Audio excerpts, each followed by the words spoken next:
សួស្តីបងប្អូនទាំងអស់គ្នានៅក្នុងវីដេអូនេះគឺខ្ញុំទៅបង្ហាញពីវិធីក្នុងការធ្វើវីដេអូ content AI មួយប្រភេទជាប្រភេទ content short ដែលបងប្អូនអាចធ្វើបានដោយខ្លួនឯងអញ្ចឹងខ្ញុំមាន content short មួយដែលបងប្អូនអាចធ្វើការលេងបានហើយខ្ញុំផ្ទះទៅគឺឃើញថាផ្ទុះដែរនៅក្នុង YouTube short អូខេអញ្ចឹងខ្ញុំមាន content មួយនៅកន្លែងនេះគឺបងប្អូនឃើញជាប្រភេទ content ឡានណាអញ្ចឹងបងប្អូនចង់ដឹងថាវាផ្ទុះមិនផ្ទុះគឺបងប្អូនអាចសាកតេស្តមើលដោយខ្លួនឯងណាចឹងខ្ញុំសាកមើលហើយគឺវាមួយវីដេអូគឺខ្ទង់ 2K 3K ដែរណាជាមួយនឹង content LAN នេះចឹងបងប្អូនអាចតេស្តលេងទៅដើម្បីអូសយក subscribe នៅក្នុង channel YouTube Short របស់យើងណាអូខេចឹងនេះគឺជាដំណើរការនៃរបៀបក្នុងការធ្វើ LAN មានថាការផលិត LAN ចេញពីរោងចក្រមុននឹងបាន LAN ហ្នឹងគឺដំណើរការយ៉ាងម៉េចណាគុំគ្រឿងផ្សំនឹងចូលគ្នាយ៉ាងម៉េចទៅdesign បានចេញជារូបរាងរបស់ LAN BMW មួយបានណានេះអញ្ចឹងនេះគឺជា result របស់យើងគឺយើងទទួលបានហើយអូខេអញ្ចឹងនៅក្នុងវីដេអូនេះគឺខ្ញុំទៅបង្ហាញពីវិធីក្នុងការធ្វើហើយវា free ទេដែលបងប្អូនអាចធ្វើការបង្កើតបានដោយខ្លួនឯងជាមួយនឹងវីដេអូខ្លីៗបែបនេះអូខេអញ្ចឹងជាដំបូងគឺបងប្អូនត្រូវចូលទៅកាន់ Chat GPT មួយមក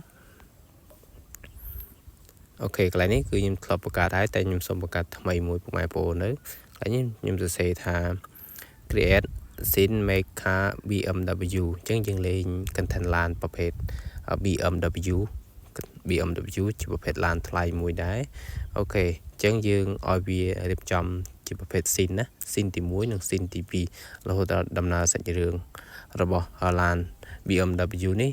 អាចបើកបានមេថារៀបចំនៅក្នុងរោងចក្រគ្រឿងផ្សំអីខ្លះហើយការ design ការរចនារបស់វិស្វករនេះគឺមានអីខ្លះនៅក្នុង prop មួយនេះទាំងអស់ណាអូខេចាំបងប្អូនជិះជូនមក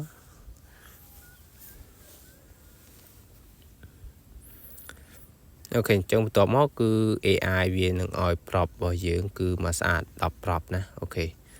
អញ្ចឹងយើងមើលនេះ content នេះគឺដើរល្អមែនទែននេះលយណាអូខេ BMW អូខេ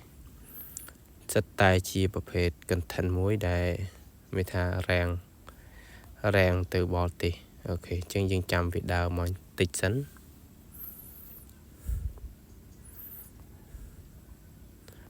10អូខេអូខេអញ្ចឹងបានហើយ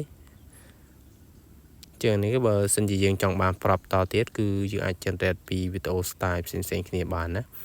transition អីអូខេ camera angle អីតែយើងមិនចាំបាច់ខ្វល់ទេយើងមានតែ10 prop នេះដើម្បីធ្វើការ generate ទៅជាវីដេអូបានហើយអូខេអញ្ចឹងយើង copy prop ទី1មកអូខេយើងលេង content short អញ្ចឹងយើងធ្វើ content short អូខេអញ្ចឹងបងប្អូនចូលទៅក្នុង group AI ហើយនេះបងប្អូនខ្ញុំយក new ថ្មីមួយមកអូខេអញ្ចឹងចេញបែបនេះគឺបងប្អូននៅកន្លែង search កន្លែងនេះបងប្អូនផាសនៅ prop របស់យើងបញ្ចូលអូខេហើយយើងចុចជូនយើងមាន10 prop ហើយបងប្អូនជាយាមធ្វើឲ្យបានទាំង10 prop ទៅបំលែងចេញជាវីដេអូនេះមែនទែនបងប្អូនណាយើងរកមើលជាមួយនឹង prop មួយណាដែលស្អាតមកនេះ BMW នេះ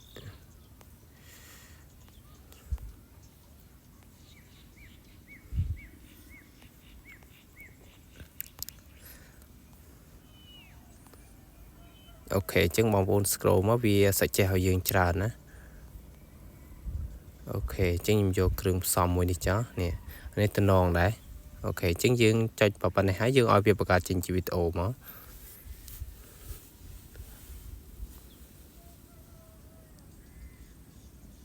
ហើយបងប្អូនរងចាំឲ្យវាដើរមកពេញតិចហើយវីដេអូនេះគឺខ្ញុំអត់កាត់ទេបង្ហាញចែកវីដេអូពុកម៉ែបងប្អូនពីរបៀបក្នុងការធ្វើវីដេអូបែប content LAN BMW តែម្ដងទៅហើយបងប្អូនដែលថ្មីអាចចូលមើលវីដេអូរបស់ខ្ញុំបានឬក៏ចេះហើយអាចធ្វើការដំណើរបានអូខេយើង download មួយមកយើងទៅ copy ប្រាប់ទី2របស់យើងតទៀតណាអូខេ copy មកយើងចូលទៅកាន់គ្រប់ AI កន្លែងនេះបងប្អូនថយមួយសិនណាហើយបងប្អូនយកប្រាប់ខាងលើនេះផាសវិញណាខ្ញុំសុំថយតិចសិនណា អូខេ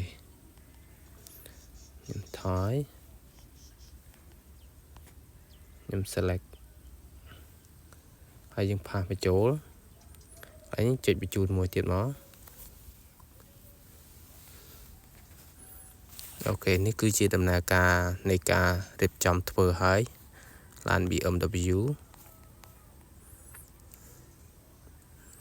ខ្ញុំយកមួយនេះទៅតំណងអូខេចឹងយើងចុចបង្កើតជាវីដេអូណា